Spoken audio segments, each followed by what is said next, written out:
चूल्हा मिट्टी का, मिट्टी तालाब की, तालाब ठाकुर की, भूख रोटी की, रोटी बाजरे की, बाजार खेत का, खेत ठाकुर का। ठाकुर समाज ऐसे बोलने वाले का मुंह तोड़ने का काम करेगा और ठाकुर समाज मजबूती से भारतीय जनता पार्टी की तरफ है, किसी भी षड्यंत्र में फंसने वाली नहीं है। अगर मैं होता राज्यसभा में रात से जीत खींच करके और आसन पर उछाल देता। मुझे कोई दिक्कत नहीं है, मैं आपसे नमस्कार कह के कार्यक्रम छोड़ सकता हूँ। आप धमकी बहुत देते हैं गौरव जी, आप मेरे अच्छे मित्र भी हैं, पर ये धमकी देना छोड़ दीजिए सर, ये धमकी दे कैसे? कौन है ये लोग, कहां से आते हैं? घमंडिया में किसी से पूछेंगे तो कोई कहेगा राहुल गांधी, कोई कहेगा गठबंधन नाम है शरद पवार, कोई कहेगा ममता बनर्जी। मैं घमंडिया ही बोलना चाहता हूँ, मेरी स्वतंत्रता है विचारों की। बड़ा हरामी हो बेटा। मुझे कृपया करके घमंडिया कहने दीजिए, अगर आपको दिक्कत ना हो रही हो। अगर आपको दिक्कत हो रही है तो मैं अभी कोई और नए शब्द का आविष्कार करूं। मुझे कोई दिक्कत नहीं है, लेकिन मुझे अच्छा नहीं लग रहा है। मुझे लग रहा है कि किसी भी गठबंधन का नाम हो तो वो उसको सही रूप से लेना चाहिए। नेशनल टेलीविजन है, दर्शक देख रहे हैं, चुनावी रैली में आप घमंडिया कहिए, कुछ भी कहिए, ये आपको आजादी है, लेकिन ये मेरा शो है और मुझे लग रहा है कि इंडिया गठबंधन नाम है तो हमें उसी से बोलना चाहिए। आप इंडी गठबंधन भी बोल सकते हैं।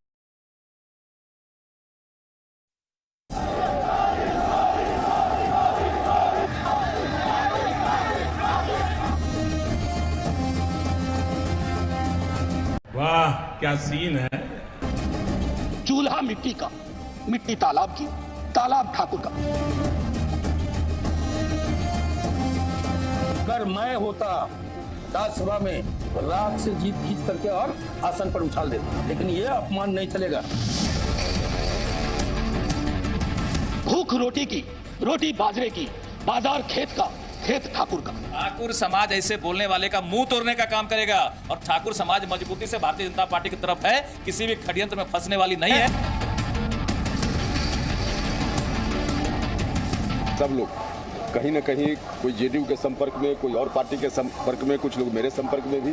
जेडीयू अब समाप्त लगभग हो चुकी है। भगवान के भरोसे जियो। ये dengue, Mamata made dengue, government sponsored dengue, man made dengue. Adhir Ranjan Chaudhary and State Congress, they should maintain the line of India Alliance. They are playing a double standard policy. 13 ਦੀਆਂ 13 ਸੀਟਾਂ ਕਾਂਗਰਸ ਨੇ ਲੜਨੀਆਂ ਨੇ, ਸਾਡਾ ਸਮਰਥਨ ਦਿਓ। ਮਿਨੀਮਮ 32 ਬੰਦੇ ਮੌਜੂਦਾ ਜਿਹੜੀ ਆਪ ਦੀ ਸਰਕਾਰ ਦੇ ਐਮਐਲਏ ਨੇ ਮੇਰੇ ਨਾਲ ਟੱਚ ਨੇ, 32 ਆਪ।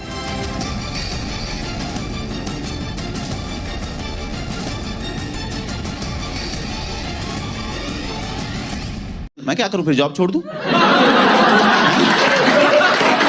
आलोक शर्मा जी, आपके साथ शुरुआत करूंगी और शुरुआत आपके साथ इसलिए करूंगी कि इंडिया गठबंधन में अगर सबसे ज्यादा बड़े चेहरे के रूप में किसी को प्रोजेक्ट किया जा रहा है तो वो राहुल गांधी को किया जा रहा है। लेकिन इंडिया गठबंधन में एकता को लेकर, सीट शेयरिंग पर लेकर लग रहा है कि बहुत मुश्किलें सामने आ रही हैं। अधीर रंजन चौधरी वर्सेस ममता बनर्जी की मैं बात कर रही हूं। कहां तो इंडिया गठबंधन में आप मंच साझा कर रहे हैं और कहां अधीर रंजन चौधरी कह रहे हैं कि ये तो ममता में डेंगू है। तो इस तरीके के हमले और लोकसभा चुनाव साथ लड़ने की बात।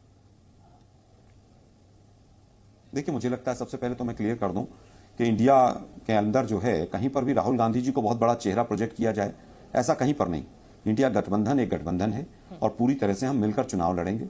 उसमें ये इंपॉर्टेंट नहीं है कौन पार्टी बड़ी है, कौन पार्टी छोटी है, किस पार्टी में कितने लीडर्स हैं। हाँ, इतना जरूर है कि धीरे धीरे अब चीजें सेटल हो रही हैं।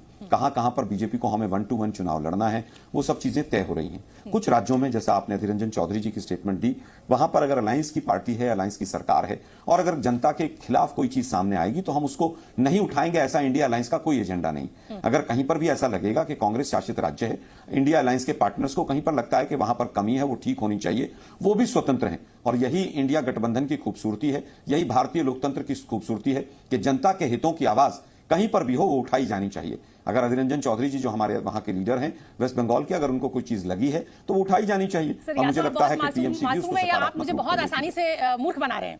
ये आप भी सियासत में बहुत लंबे समय से हैं, आपकी सत्ता है और आपके गठबंधन का कोई आदमी आप ही के खिलाफ बयानबाजी करे तो क्या आपको लगता है कि सब कुछ ठीक है?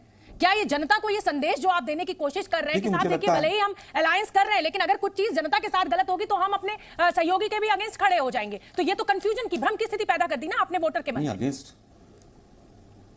नहीं, अलायंस में क्या ऐसा होना चाहिए शोभना जी कि अगर अलायंस हो गया है तो जो गलत चीज है उसको भी नजरअंदाज कर देना चाहिए? ये एनडीए में हो सकता है, इंडिया में नहीं होगा। ऐसे तो नहीं होता है। इंडिया में अगर कोई चीज, तभी तो लोकतंत्र है, तभी तो लोकशाही है, तभी तो जनता की आवाज की बात है। एनडीए की तरह नहीं है कि या तो हमारे साथ रहो दिस वे और दैट वे, या हमारे साथ अगर हमारी पटरी मैच नहीं खाती तो चले जाओ। चाहे शिवसेना हो, अकाली हो, जेडीयू हो, तमाम इतने बड़े बड़े पार्टियां 30-30, 40-40 साथ थे, उनके साथ थी। लेकिन अहंकारवश कि जो हम कह रहे हैं बस वही ठीक है और जो दूसरा कह रहा है वो गलत है, वो सब पार्टियां दूर चली गई। ना मैं मासूम हूं, ना मैं आपको मासूम समझता हूं, ना मैं किसी तरह से किसी भी रूप में आपके प्रश्न को अंडर एस्टिमेट करता हूं। मैं समझता हूं लोकतंत्र की खूबसूरती ही ये है कि अगर कहीं पर कोई चीज गलत है तो उसकी आवाज उठनी चाहिए। एनडीए की जब कोरोना चल रहा था तो तमाम घटक इनके साथी जो दल थे उन्होंने कहा कि वहां पर गड़बड़ हो रही है, और तमाम इनके जो बीजेपी के लीडर्स थे उन्होंने भी कहा। इनके जो कितने वो पीपी किट वाले और सब जितने घोटाले आए थे बीजेपी के, सब बीजेपी के लोगों ने ही निकाले थे। तो मुझे लगता है जनता के अहित की कोई भी अगर बात होगी तो उसमें आवाज उठाई जानी चाहिए। इंडिया अलायंस बहुत मजबूत है और उसकी मजबूती का एक आधार ये भी है